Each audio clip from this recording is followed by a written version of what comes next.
दुनिया में कई गुलकार ऐसे भी हैं जिन्होंने लातादाद फिल्मी गीत, गजलें और नगमे गाकर अपने मदाहों को महसूस किया, जबकि कुछ ऐसे गुलकार भी हैं जिन्होंने काम तो कम किया मगर आज भी उनके काम को याद किया जाता है। इन गुलकारों के गाए जाने वाले गीत तो कम हैं, अलबत्ता उनके चाहने वाले आज भी उनके गीतों को पसंद करते हैं। आज की इस वीडियो में हम आपको ऐसे ही गुलकारों के बारे में बताने वाले हैं जिनका एक ही गाना उनकी पहचान बन गया। नंबर 1, शराफत अली, जब तेरे शहर से गुजरता हूँ।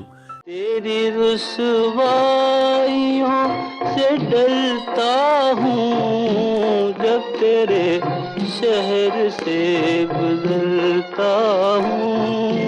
सन 1957 में हिदायतकार WZ अहमद की रिलीज होने वाली फिल्म वादा में ये गीत उस वक्त के खूबरू अदाकार संतोष कुमार पर फिल्माया गया, जिसमें शराफत अली ने अपनी आवाज का जादू जगाया था। मद्दाह आज भी इस गीत को पसंद करते हैं। इस गाने के बोल सैफुद्दीन सैफ ने लिखे थे, जबकि इसे मौसीकार रशीद इत्रे ने तरतीब दिया था। शराफत अली की गायकी इस गीत का सबसे अहम जुज बनकर सामने आई और 60 बरस गुजर जाने के बावजूद आज भी ये गीत यादगार है। जिस जमाने में गुलकार शराफत अली ने ये गीत गाया था, उस वक्त फिल्म इंडस्ट्री में सलीम रजा जैसे गुलकार छाए हुए थे। बाद अज़ां अहमद रुश्दी, मेहदी हसन, मसूद राना और दीगर की आमद के बाद शराफत अली का करियर खत्म हुआ था।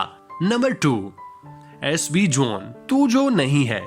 तू जो नहीं है तो कुछ भी नहीं है, ये माना के मैं फिर जमा है हंसी।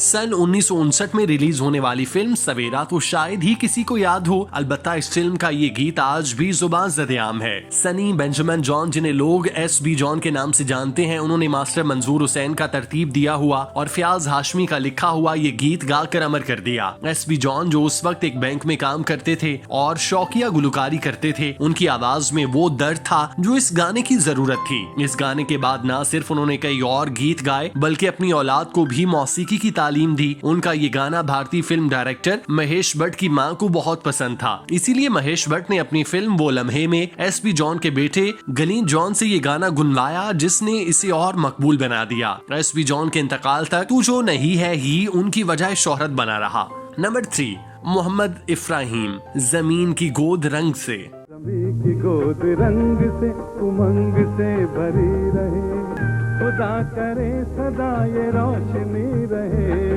ज़मीन की गोद रंग से उमंग से भरी रहे। वैसे तो मोहम्मद इफ्राहिम 1960 की दिहाई से मौसीकी के शोबे से वाबस्ता है, लेकिन जो शोहरत उन्हें इस मिली नगमे से मिली उसका कोई मुकाबला नहीं। सुहेल राना का कंपोज किया हुआ ये गीत असद मोहम्मद खान ने लिखा, जिसे इफ्राहिम ने अपने उस्ताद मोहम्मद रफी की तर्ज पर गाकर वो मकाम हासिल कर लिया जो किसी किसी को नसीब होता है। उन्होंने फिल्मों में भी गाने गाए और टीवी पर भी, ताहम पहले अहमद रुश्दी के दौर में उन्हें कम मौके मिले और बाद में नौजवान गुलकार अखलाक अहमद की आमद के बाद वो टीवी तक ही महदूद हो गए। जमीन की गोद रंग से में जिस तरह से उन्होंने आवाज को उतार चढ़ाव दिया, वो उनके बाद इस गीत को गाने वाले ना दे सके। नंबर 4, वसीम बेग, ये देश हमारा है। ये देश हमारा है, इसे हमने संवारा है, इसका एक जर्रा हम जान से प्यारा है।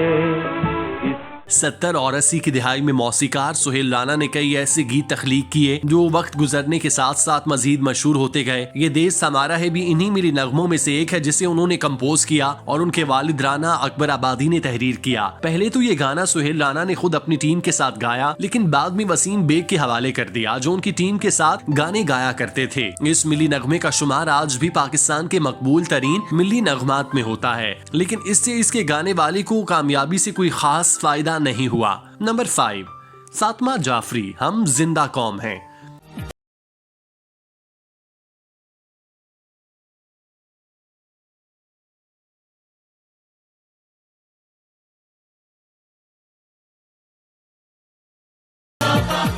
फातिमा जाफरी का शुमार 1980 की दिहाई के उभरते हुए गुलकारों में होता था। उन्होंने पाकिस्तान टेलीविजन पर कई मिली नगमे, नातिया कलाम और गीत गाए जिन्हें लोगों ने पसंद किया। मौसीकार निसार बज़मी का तरतीब दिया हुआ ये गीत उन्होंने तहसीन जावेद, अमजद हुसैन और बेंजामिन सिस्टर्स के साथ गाया जो बेहद मकबूल हुआ। लेकिन वक्त गुजरने के साथ साथ उनकी मकबूलियत में कमी आई और उन्होंने दयारे गैर मुंतकिल होकर अपने फनी करियर को ब्रेक लगा दिया। आज भी उनका गाया हुआ गीत लोगों में मकबूल है, लेकिन इससे ज्यादा उनके बारे में कोई नहीं जानता।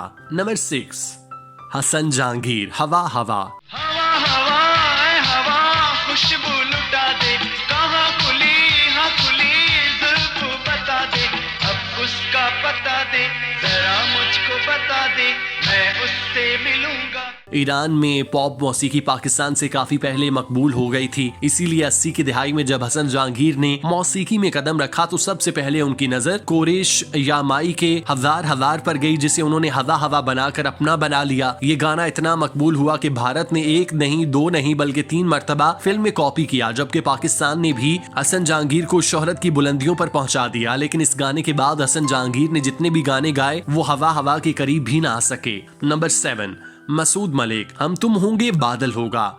तुम होंगे बादल होगा, रक्स में सारा जंगल होगा।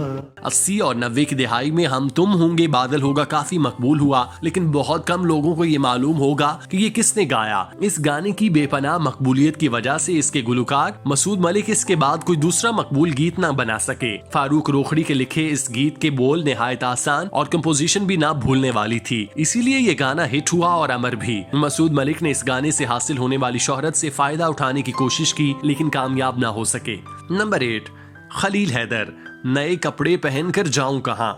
कपड़े बदल कर जाऊं कहां और बाल बनाऊं किसके लिए, नए कपड़े बदल कर।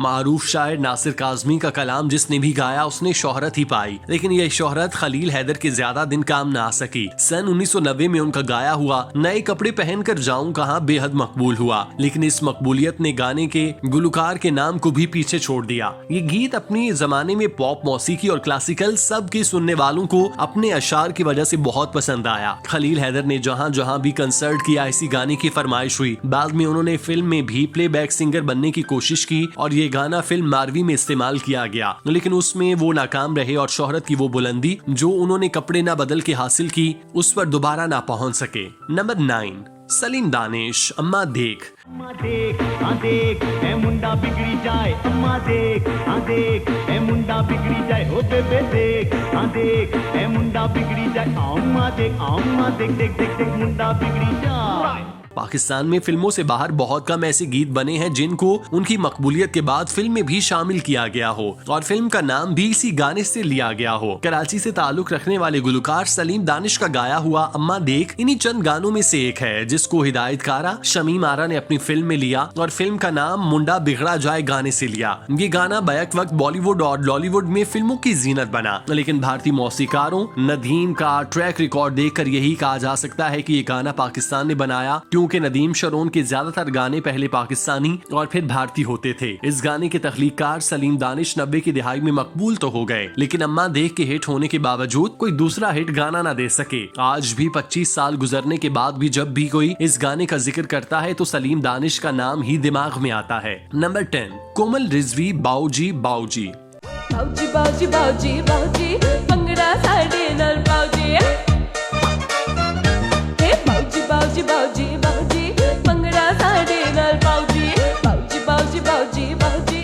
कोमल रिजवी ने 90 की दिहाई में जहां टीवी ड्रामों में अदाकारी के जरिए नाजरीन के दिलों में घर किया, वहीं उनके गाने बाऊजी ने भी तहलका मचाया। उन्हें न सिर्फ नाजिया हसन का जानशीन कहा जाने लगा बल्कि भारत में भी उन्हें काफी पजीराई मिली थी। इस सुपरहिट गाने के बाद भी उन्होंने गुलकारी के सिलसिले को जारी रखा, लेकिन बाद में सिर्फ अदाकारी तक ही खुद को महदूद कर लिया। उस वक्त वो एक अदाकारा के तौर पर ज्यादा जानी जाने लगी, जिन्होंने हदाएं, लहरें, समुंदर है दरमियान और ताना बाना जैसे हिट ड्रामों में काम किया। नंबर 11, एनी खालिद माहिया। मैंने तुझको ही दिल में बसाया, तू ही है मेरा प्यार माहिया, तू ही है मेरा प्यार माहिया, तूने ऐसी अना से। नई सदी में जहां पाकिस्तान ने कई नए स्टार्स बनाए, वहीं मौसीकी में भी कई नए सिंगर्स आए और मकबूल हुए। ऐसे ही गुलकारों में से एक थी एनी खालिद, जिन्होंने सिर्फ चंद साल ही गुलकारी की, लेकिन अपने पहले गाने के बलबूते पर कई साल मकबूल रही। उनका पहला गाना माहिया उनका सबसे मकबूल गाना भी रहा, जिसे म्यूजिक चार्ट में जगह तो मिली ही, बॉलीवुड फिल्म आवारापन में भी इसको शामिल किया गया। इस गाने की मकबूलियत ने जहां एनी खालिद को रातों रात स्टार बनाया, वहीं उनके मद्दाहों ने उनसे उम्मीदें भी बांध लीं, जिस पर वो पूरा ना उतरी और जल्द ही मंजर से गायब हो गईं। नंबर 12, हुमा ख्वाजा, दिल की लगी। दिल की लगी कुछ और भी दिल को दीवाना करे। और आखिर में बात एक ऐसी गुलकारा की जिनका सबसे मशहूर गाना उनका नहीं था। 90 के आगाज में नाजिया हसन ने बप्पी लहरी का कंपोज किया गीत दिल की लगी गाया तो उसे सुनने वालों ने बेहद पसंद किया, लेकिन जिस एल्बम में ये गाना था उसके रिलीज होते ही नाजिया हसन ने मौसीकी को खैराबाद कहा और ये गाना एक तरह से बहुत से लोगों के जहनों में रह गया। लेकिन फिर कुछ बरस बाद सिम्फनी नामी बैंड की लीड सिंगर हुमा ख्वाजा ने ही गाना एक टीवी शो में गाया, जो सुनने वालों में काफी मकबूल हुआ। वो नस्ल जिसने नाजिया हसन के गाने कम सुने, उन्होंने यही समझा कि ये गाना हुमा ख्वाजा ने गाया है और उन्होंने इसे मंसूब कर दिया। अलबत्ता नाजिया हसन के इंतकाल के बाद जब लोगों को पता चला कि दरअसल ये गाना आप जैसा कोई गाने वाला सिंगर का था, तो तब तक बहुत देर हो चुकी थी।